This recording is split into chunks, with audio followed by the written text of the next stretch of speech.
परम प्रेममय जुगपुरुषोत्तम श्री श्री ठाकुर अनुकूल चंद्रेर आतुल रांगा चरण जानाई आमार शतकोटी प्रणाम।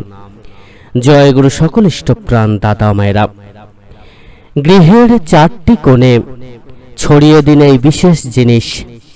এই বিশেষ জিনিস ছড়ানোর সাথে সাথেই আপনারা কিন্তু বিশেষ ফল লাভ করতে পারবেন। গৃহের উন্নতি কিন্তু ঝড়ের বেগে হতে থাকবে।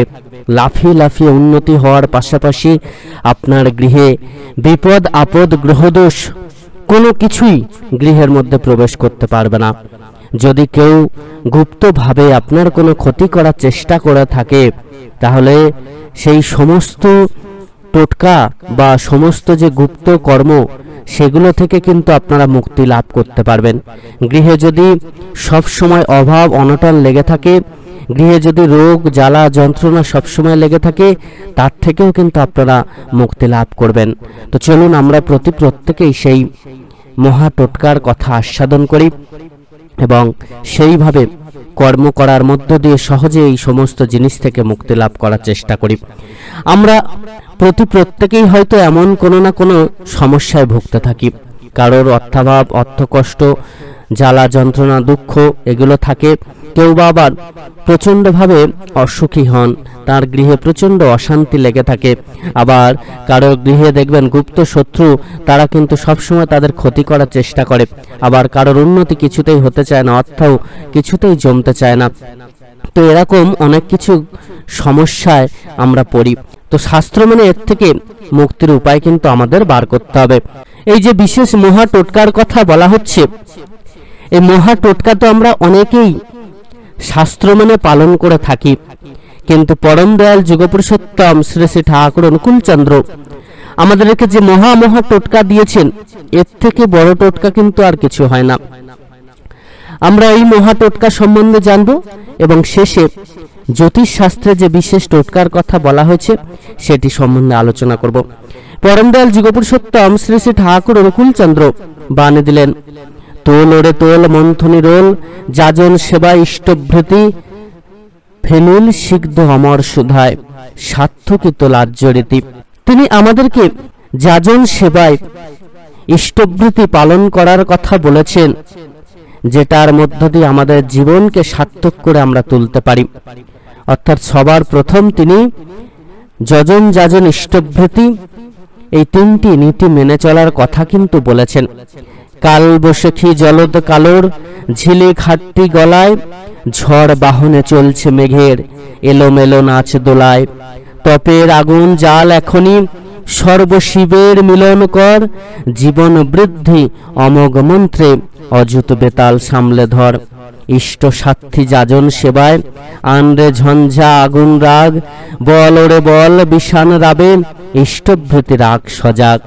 যখনই আমাদের জীবনে কালবৈশাখী নেমে আসে, কালবৈশাখীরই ঝড় ওঠে আমাদের জীবনে, তখনই আমাদের জীবনটা পুরোপুরি ভাবে এলোমেলো হয়ে যায়।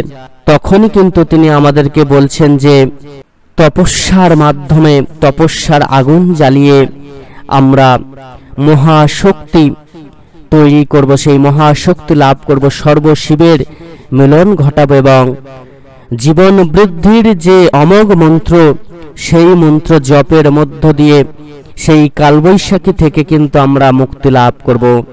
ইষ্ট সাথী হয়ে যাজন সেবায় আমাদের সেই আগুনকে কিন্তু জ্বালাতে হবে। এই যে তপস্যার আগুনের কথা বলা হয়েছে, আমাদেরকে আগে কিন্তু ইষ্ট সাথী হয়ে উঠতে হবে, ইষ্ট সাথী হয়ে যাজন করতে হবে এবং ইষ্টভৃতিতে কিন্তু সজাগ রাখতে হবে। ইষ্টভৃতি সজাগভাবে ভক্তিভরে শ্রদ্ধাভরে পালন করতে হবে। অর্থাৎ নাম জপ ইষ্টভৃতি এগুলো যদি আমরা ঠিকভাবে না করি তাহলে কোনো কিছুতেই কিছু যে লাভ হবে না। কালবৈশাখী আমাদেরকে গ্রাস করে সমস্ত কিছুকে এলোমেলো করে দেবে। ইষ্টভরণ ধান্দা যাহার, মগজ থাকে জুড়ে, সর্বপ্রবৃত্তি ইষ্টাত্মে তার বিনিয়ে ওঠে ফুঁড়ে, সমাহারী দীপ্ত নেশায় কর্মসন্দীপনা, ওই আবেগে অটুট হয়ে আনে সংবর্ধনা। স্থবির সায়ুর সস্ত টানে, চলত সায়ুর গতি, সংবেদনার সংক্রমণে দেয় সারায় নতি। আত্মভরি দরিদ্রতা অলস ঠুঙ্কমান, অমনি নেশার কমত কষে লোভেই তেমনি ত্রাণ।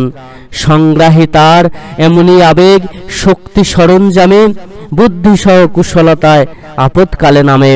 ওরে বিপদ ছায়ের মতন ঝলক দীপন রাগে, সম্পদে সে অটুট চলে ইষ্ট অনুরাগে।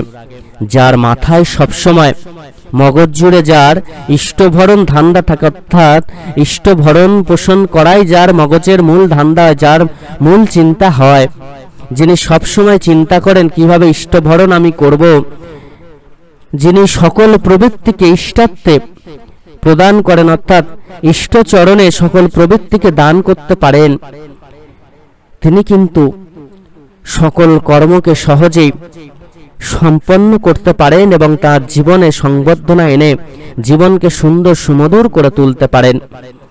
আর আমাদের যদি জীবনে অহংকার ভরা থাকে, যদি আমরা সবসময় ঠুনকো মান করে বসি, যদি আমরা লোভের বসে সবসময় চলতে থাকি, তাহলে কিন্তু সারা জীবন দরিদ্রতা আমাদের জীবনকে শেষ করে দেবে, আমাদের জীবনকে পিছনের দিকে আরো নিয়ে যাবে। উন্নতি তো কিছুতেই হবেই না, আমাদের জীবন কিন্তু শেষ হয়ে যাবে। তখন আমাদের জীবন ওই ছায়ের মতো হয়ে যাবে। মানে ছাই যেমন দেখবেন হাওয়ায় উঠতে থাকে, জ্বলে পুড়ে সব শেষ, তারপর ছাই, তারপরে হাওয়ায় উঠতে থাকে, আমাদের জীবনটাও কিন্তু সেই রকমে চলতে থাকবে। তাই ইষ্ট অনুরাগ নিয়ে ইষ্টার্থে নিজের জীবনকে তার শ্রীচরণে সঁপে দিতে হয় এবং ইষ্ট ভরণ পোষণের ধান্দা নিয়ে সবসময় চলতে হয়। কীভাবে ইষ্টকে আমরা সন্তুষ্ট করব, কিভাবে তাঁর বলা প্রত্যেকটা কর্মকে মেনে চলে তাকে সহজে সন্তুষ্ট করে তার আশীর্বাদ লাভ করব, সেই ধান্দাটা যদি আমরা থাকে, অর্থাৎ তাকে যত বেশি ভালোবাসি তত যে তাঁর বলা কর্মকে আমরা মেনে চলব, এটা যদি না থাকে তাহলে কিন্তু কখনোই আমরা সেই কর্ম পালন করব না। আর তাকে না ভালোবাসলে ইষ্ট ভরণ বা ইষ্ট পোষণের ধান্দা আমাদের মাথায় আসবে না, তাহলে প্রকৃতভাবে আমরা তার মানুষে উঠতে পারবো না। তখন আমাদের জীবনে ওই ছায়ের মতো হবে এবং কালবৈশাখী এসে সেই ছাই কিন্তু উড়িয়ে নিয়ে যাবে। তাই তো ইষ্ট অনুরাগে ইষ্টার্থে আমাদেরকে চলতে হয়, তাঁর বলা প্রত্যেকটা কর্মকে আমাদের মেনে চলতে হয়। তিনি আরো বললেন, বাঁচা বাড়ার চাষ যদি বর, নিখুঁত ভাবে সস্তায়নী ধর। আপদ বিপদ দরিদ্রতা যতই আসুক কাটবেই তা, সুখ সমৃদ্ধি দিন দিন উঠবে ফুটে হয়ে নবীন, আয়ুটারও হয়ে আয় সম্ভব যাতা পাবি তাই। সেই বিগ্রহের মন্দির ভেবে যত্ন করিস শরীরটাকে, সহনপটু সুস্থ রাখিস, বিধি মাফিক পালিস তাকে। প্রবৃত্তি তোর যখন যেমন যেভাবেই উঁকি মারুক, ইষ্ট স্বার্থ প্রতিষ্ঠাতে ঘুরিয়ে দিবি তার সে ঝোঁক। তিনি স্পষ্ট করে বললেন, যদি বাঁচা বাড়ার বর চাস, যদি আমরা প্রকৃতরূপে ভালো থাকতে চাই, বাঁচতে চাই, বাড়তে চাই, সুন্দর জীবন লাভ করতে চাই, সমস্ত কিছু আমরা গ্রহণ করতে চাই, তাহলে নিখুঁত ভাবে সস্তায়নী ব্রত পালনের কথা বললেন। এই নিখুঁত ভাবে ইষ্টভৃতি, নাম জপ, যাজন, তারপরে তিনি আমাদেরকে সস্তায়নী ব্রত পালনের কথা বলেছেন। এগুলো যথাযথভাবে নিখুঁতভাবে পালনের মধ্য দিয়ে আপদ বিপদ দরিদ্রতা সমস্ত কিছু কেটে যাবে। তিনি বললেন, আপদ বিপদ দরিদ্রতা যতই আসুক কাটবেই তা। স্পষ্ট করে বললেন, যত আপদ বিপদ আসুক না কেন, দরিদ্রতা আসুক না কেন, সেগুলো কেটে যাবেই যাবে। তাই ইষ্টভৃতি সস্তায়নী ব্রত আমাদেরকে যথাযথভাবে পালন করা লাগে। তিনি বললেন, এর মধ্য দিয়ে সুখ সমৃদ্ধি দিন দিন উঠবে ফুটে হয়ে নবীন। সুখ সমৃদ্ধি আসতে থাকবে, হু করে দিন দিন বাড়তে থাকবে, আয়ুটা বেড়ে যাবে এবং এই যে শরীর, এই শরীরটাকে সেই বিগ্রহের মন্দির ভেবে, অর্থাৎ এই মন্দির আমাদের এই দেহে ভগবানের বাস। তো বলেন অনেকে যে মানুষের শরীরে ভগবানের বাস হয়। মানুষ যদি নিজেদেরকে মন্দিরটা গড়ে তুলতে পারেন, মন্দির সম করে তুলতে পারেন নিজেদেরকে, সেটাকে যত্ন করে যদি রাখতে পারেন, তবেই কিন্তু ভগবান আসবেন। আমাদের এই দেহ মন্দির, এই দেহ মন্দিরটাকে মন্দির করে তুলতে হবে, তবে তো ভগবানের আধার হবে, তিনি বাস করবেন। যদি এটা শয়তানের কক্ষ হয় তো শয়তান বাস। তাই সেই বিগ্রহের মন্দির ভাবে এই শরীরটাকে যত্ন করার কথা শ্রী শ্রী ঠাকুর বারবার করে বললেন। যেটা ভগবানের মন্দির, সেই মন্দির ভেবে এটাকে যত্ন করতে হয়, যে এখানে ভগবান থাকবেন, তো তার প্রতি কতটা যত্ন আমাদের করতে হয়। তো এই শরীরটাকে সেই বিগ্রহের মন্দির ভাবে যত্ন করার কথা তিনি বারবার করে বললেন। সহনপটু সুস্থ রাখিস, বিধি মাফিক পালিস তাকে। আমাদের জীবনটাকে সহনপটু করতে হবে যাতে শরীর সুস্থ থাকে, এবং বিধি মাফিক সমস্ত কিছু কিন্তু পালন করতে হবে। প্রবৃত্তি তো যখন যেমন যেভাবেই উকি মারুক, ইষ্ট স্বার্থ প্রতিষ্ঠাতে ঘুরিয়ে দিবি তার সেযোগ। আমাদের যে প্রবৃত্তিগুলো, কাম ক্রোধ লোভ মোহ মদ মাৎসর্য, এই যে প্রবৃত্তি, এই প্রবৃত্তিগুলো যখন যেভাবে উকি মারুক না কেন, দেখবেন মাঝে মধ্যে এক একটা করে ইচ্ছা জাগে। কখনো কামের ইচ্ছা, কখনো রেগে যাচ্ছি, কখনো আমরা আবার লালসার বসে পড়ছি, কখনো বা আমরা কোনো কিছু চেয়ে বসি, লোভের বসে পড়ছি। তো এই যে প্রবৃত্তিগুলো তিনি বলছেন যখন যেভাবে আমাদের জীবনে উকি মারুক না কেন, ইষ্ট স্বার্থ প্রতিষ্ঠার লক্ষ্যে সেগুলোকে ঘুরিয়ে দিতে হবে। ইষ্ট কর্ম যদি আমরা ঠিকভাবে করি, ইষ্ট স্বার্থ প্রতিষ্ঠা করার লক্ষ্যে যদি এগিয়ে চলি, তাহলে আমাদের সহজে কিন্তু সেদিক থেকে মুক্তিলাভ ঘটবে, এবং সেগুলোকে ওই পথে কিন্তু ঘুরিয়ে দিতে হবে। তাহলে সমস্ত কিছু থেকে আমরা লাভ করতে পারবো, ভালো থাকতে পারবো। যে কাজে যা ভালো বলে আসবে মনে তৎক্ষণাৎ, হাতে কলমে করবি রে তা, বোধ করে তার সব ব্যাঘাত। যেটা যখন যে কাজটা ভালো বলে মনে হবে, সেটা যদি আমরা মনে করি যে এই কাজটা ভালো, তৎক্ষণাৎ সেই কাজটা করতে হবে, যদি সেটা মঙ্গলের কাজ হয়। অসৎ কর্ম কিন্তু নয়, অসৎ পথ কিন্তু নয়, সৎকর্ম, সৎ পথে সেই কর্মটা যদি সম্পাদন করা যায়, সেটা যদি তৎক্ষণাৎ মনে হয় যেটা ভালো, তো তৎক্ষণাৎই সেটা করতে হবে।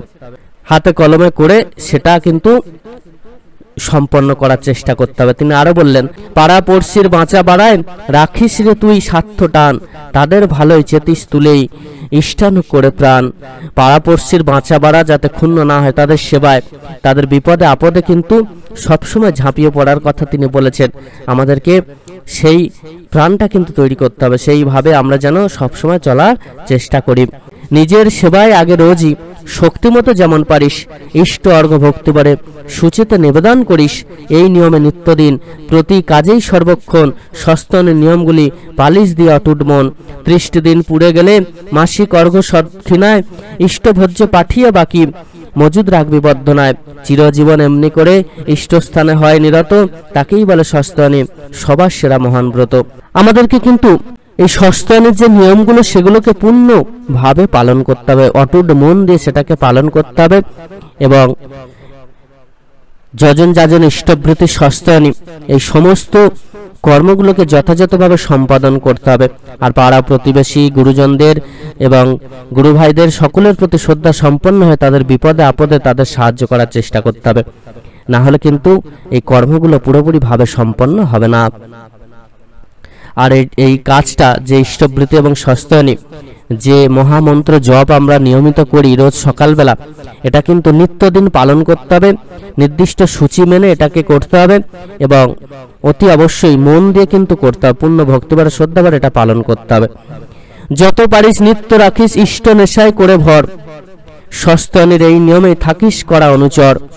আমরা যত পারবো ইষ্ট নেশায় যেন নিজেদেরকে নেশারি করে তুলতে পারি, ইষ্ট নেশা যেন আমাদের মধ্যে থাকে।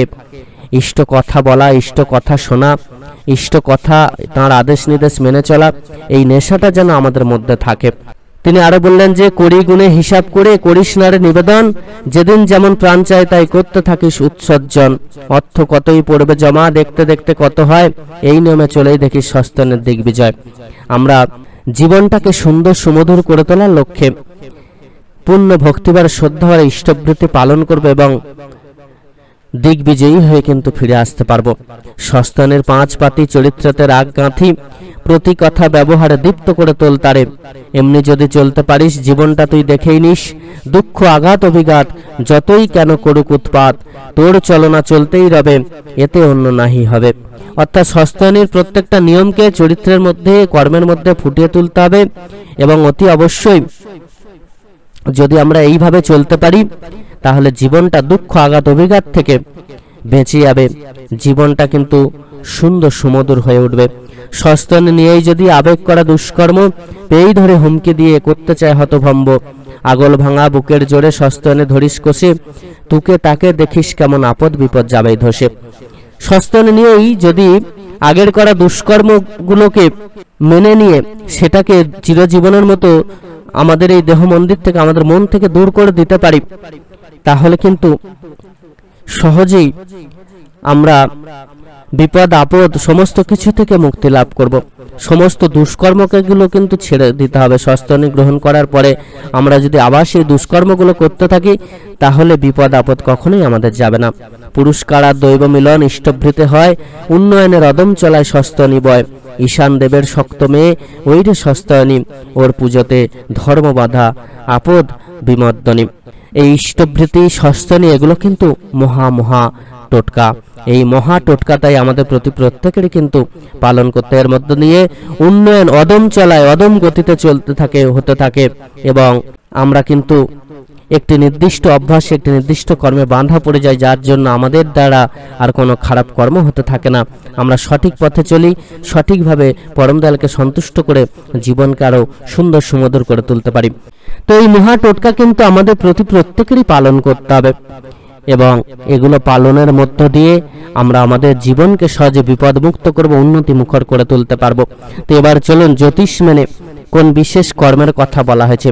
জ্যোতিষ শাস্ত্রে বলা হয়েছে, আপনারা যদি শনি মঙ্গলবার রাত 12টার পরে যখন কেউ আপনাকে আর দেখতে পাবে না, রাত্রেবেলা আপনারা উপোস করে থাকবেন, তখনও কিন্তু খাবার গ্রহণ করবেন না। সেই সারাদিনটা আপনারা কিন্তু যারা আমিষ আহার গ্রহণ করেন তারা সাত্ত্বিক আহার গ্রহণ করবেন।